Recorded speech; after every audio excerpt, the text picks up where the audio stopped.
بسم اللہ الرحمن الرحیم۔ السلام علیکم۔ Welcome to the channel find and seek. پوری معلومات حاصل کرنے کے لیے پوری ویڈیو آخر تک لازمی دیکھیے۔ آئیے چلتے ہیں ویڈیو کی طرف۔ شوہر کو مجازی خدا کہنا کیسا ہے؟ غلط ہے۔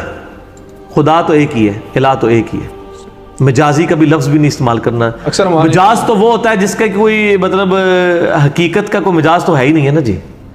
اللہ ایک حقیقت ہے، خدا تو ایک ہی ہے، اس کا مجاز کیسے ہو سکتا ہے؟ وہ تو پیغمبروں کے لیے لفظ نہیں استعمال کرنے دیتا۔ وہ بھی کہتا ہے کہ سورۃ النساء میں کہ اللہ تعالیٰ فرماتا ہے کہ عیسیٰ ابن مریم کبھی اس بات پہ عار محسوس نہیں کریں گے کہ انہیں اللہ کا بندہ کہا جائے، اور اگر عیسیٰ ابن مریم یا کوئی فرشتہ اس بات پہ شرم محسوس کرے کہ اسے لوگ اللہ کا بندہ کہیں تو اللہ تعالیٰ فرماتا ہے پھر ان لوگوں کو ہم قیامت دن حاضر کر لیں گے، چھوڑیں گے نہیں۔ تو اس کا مطلب ہے کہ اللہ تعالیٰ فرماتا ہے کہ یہ تو آپ نے شرمندگی محسوس ہی نہیں کرنی، آپ اللہ کے بندے ہیں۔ چاہے جائے کہ کوئی یہ خدائی کا دعویٰ کر دے۔ پھر سورہ آل عمران میں، سورۃ البقرہ میں بھی آیا، اللہ تعالیٰ کبھی ایسا نہیں ہوا کہ ہم کسی نبی بنا کے بھیجیں اور وہ لوگوں سے یہ کہنا شروع کر دے کہ لوگوں میری عبادت کرنی شروع کر دو۔ وہ یہ کہے گا کہ اللہ کی بات کرو، اور کہے گا کونوا ربانیین، اللہ والے بن جاؤ۔ نبی علیہ السلام نے کبھی نہیں کہا کہ محمدی بن جاؤ، آپ نے ہمیشہ کہا ہے ربانی بن جاؤ، مسلم بن جاؤ۔ ہم جب محبتی لفظ استعمال کرتے ہیں نا تو ان کے بزرگ بابوں کی جو بدعات ہے نا ان کو ڈائلیوٹ کرنے کے لیے کہتے ہیں کہ یار تم محمدی بنو، لیکن میں ہمیشہ ساتھ کلیئر کرتا ہوں کہ یہ ہم اس کے جواب میں کہہ رہے ہیں، ورنہ ہم مسلم ہیں، ہم اپنے آپ کو محمدی بھی نہیں کہتے، مسلم ہی کہیں گے، کیونکہ نبی علیہ السلام نے اپنے نام کے ساتھ یہ محمدی یا محمدن، یہ تو انگریزوں نے ہمیں نام دیا تھا، محمدن یہ لفظ استعمال ہوتا تھا۔ نبی علیہ السلام نے کبھی نہیں کہا کہ میرے امتی محمدی ہیں، مسلم کہا۔ قرآن میں ہے نا کہ هو سماکم المسلمین، ابراہیم علیہ السلام نے تمہارا نام مسلم رکھا ہے، من قبل وفی ھذا، اس قرآن کے نزول سے پہلے اور اس قرآن میں بھی اللہ نے تمہارا نام مسلم رکھا ہے۔ تو اگر ہم محمدی بھی نہیں کہلاتے ہیں، حنفی، شافعی، مالکی، جعفری، تو پھر آپ چھوڑ دیں کہ کہاں تک بات پہنچ جائے گی۔ ہم مسلمان ہیں، مسلم کہلائیں گے۔ لیکن یہ جو مجازی خدا والا ہے ہمارے ہاں کہ یہ شوہر تمہارا مجازی خدا ہے، یہ کلمہ کفر تو نہیں ہوگا پھر؟ کلمہ کفر ہے۔ کلمہ کفر ہے؟ کیوں نہیں کلمہ کفر ہے؟ خدا کا تو کوئی مجاز ہے ہی نہیں ہے نا سر۔ اچھا چلیں چھوڑ دیں، ابھی آپ کو سمجھ آئے گا۔ میں آپ کو سب کانٹیننٹ کے کلچر میں جواب دیتا ہوں۔ اگر کوئی شخص کہے کہ یہ تمہارا شوہر تمہارا مجازی نبی ہے، ہاں نبی واسطے تہاڈی رگ بڑک دی، اللہ سے نہیں بڑک دی۔ اس تو انداز لگا لو کہ سب کانٹیننٹ نے تانوں کیسی بددین بنایا ہے۔ تو یہ جو مجازی خدا کہتا ہے نا، اس کو خدا تو بڑی چیز ہے نا، تسی جڑے بن کے نا اپنی زنانی کو میں تیرا مجازی نبی ہوں تو لگ پتا جائے گا تنوں، پھر ٹھیک ہے نا۔ پہلے تو زنانی جڑا نا تیرا سر لائے گی، ٹھیک ہے، لیکن آپ دیکھ لیں کہ کیا انہوں نے غلط دین آپ کو سکھایا ہے کہ مجازی خدا تو عام مشہور ہے، مجازی نبی کوئی لفظ نہیں استعمال کرتا۔ میں آپ کو بتا رہا ہوں کہ انڈیا، پاکستان، بنگلہ دیش میں علماء نے، فرقوں کے بزرگوں نے دین کا وہ حلیہ بگاڑا ہے کہ انہوں نے شرک کی کوئی قسم نہیں جانے دی ہے، ہر جگہ شرک داخل کیا ہے، اور ہمیشہ شرک داخل نبیوں کے ذریعے کروایا جاتا ہے۔ عیسائیوں نے شرک حضرت عیسیٰ کے نام کے اوپر کھڑا کیا ہے، کسی عام آدمی کے نام پہ تو ہو ہی نہیں سکتا، اس کی اوقات کیا ہے؟ نبی تو ایک عزت والا ہوتا ہے۔ یہاں پہ بھی مسلمانوں میں جو اس قسم کے غیر محسوس شرک آئے ہیں، وہ نبی علیہ السلام کی ذات کو سینٹرڈ کر کے، خدا کا پکڑا چھڑائے محمد، محمد کا پکڑا چھڑا نہیں سکتا۔ حالانکہ قرآن پاک میں کیا آیت آئی ہے، اے نبی علیہ السلام جس کو ہم پکڑ لیں کیا تم اسے اللہ کے عذاب سے چھڑا سکتے ہو؟ قرآن تو یہ کہہ رہا ہے، ٹھیک ہو گیا۔ تو یہ پورے کا پورا انہوں نے حلیہ بگاڑ دیا ہے، اور اس کو عشق رسول کا نام دیتے ہیں۔ عشق اللہ سنا ہے جی آج تک کدے لفظ؟ کیوں؟ اللہ نال نہیں عشق ہو سکتا؟ دیکھ لیں آپ، عشق رسول لفظ استعمال ہوتا ہے، عشق اللہ نہیں لفظ استعمال ہوتا۔ کیوں نہیں ہوتا؟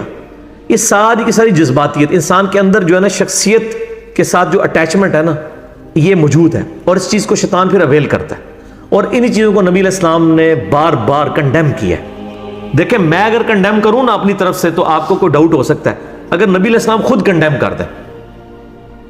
بخاری میں حدیث ہے، دیکھنا میری شان کو اس طرح بلند نہ کرنا جس طرح عیسائیوں نے حضرت عیسیٰ کو بلند کیا اور انہیں ڈیوینٹی میں کلیم کر دیا۔ مجھے تم نے اللہ کا بندہ اور اس کا رسول کہنا ہے، مجھے بڑھانا نہیں ہے۔ تو نبی علیہ السلام اس سے زیادہ کس وا شگاف الفاظ میں آپ کو سمجھائیں تو آپ کو بات سمجھ آئے گی؟ دیکھ لیں، نہیں سمجھ آ رہی لوگوں کو۔ کیا عورت اپنے شوہر کا نام لے کر اس کو پکار سکتی ہے؟ پکارے، کیا مسئلہ ہے؟ کوئی بے ادبی نہیں ہے.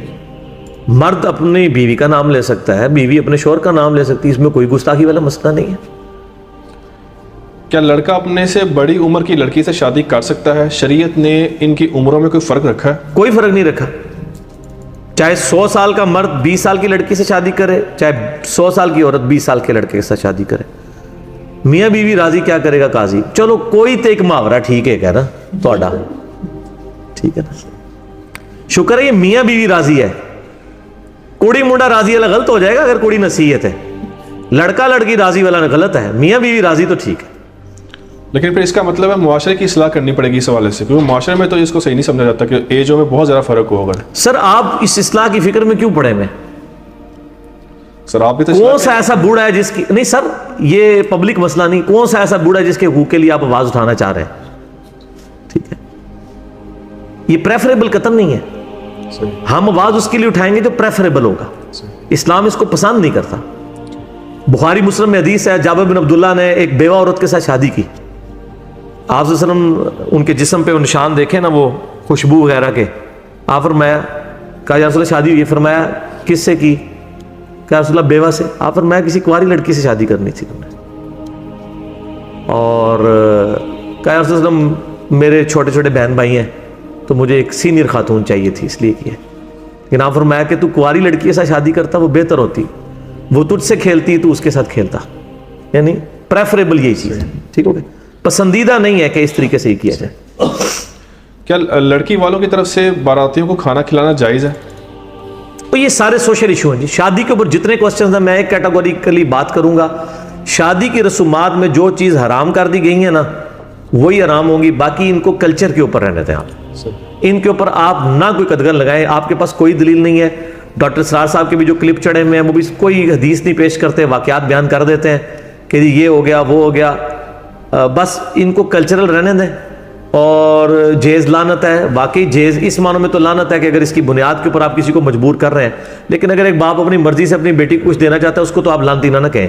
گفٹ تو وہ دے سکتا ہے نا، کیوں محروم کروانا چاہتے ہیں اس کو؟ اگر وہ بچے کو نئی گاڑی نکلوا کے دے سکتا ہے تو بچی کو بیاتے ہوئے کیوں نہیں نیا فرنیچر لے کے دے سکتا؟ وہ آج تک تو نہیں ہوا کہ ایک باپ کا بیٹے کو گاڑی لے کے دینا لعنت ہے. وہی باپ اپنی بیٹی کو کچھ دے دے تو کہتے ہیں لعنت ہے. تھوڑی عقل آپ بھی استعمال کرو نا. حالانکہ قرآن و حدیث میں بخاری مسلم میں آیا کہ زندگی میں تحفہ دینا تو برابر دینا ہے، تو برابر دینا چاہیے. تو اس کو اس طرح نہیں بنا، کلچرل رہنے دیں چیزوں کو، سوائے اس کے کہ جو چیز ظلم کی کیٹیگری میں فال کر جائے. تمام مسلمان بہنوں اور بھائیوں سے گزارش ہے کہ دین کو پھیلانے کی غرض سے صدقہ جاریہ کی نیت سے اس ویڈیو کو زیادہ سے زیادہ شیئر کیجیے. جزاک اللہ.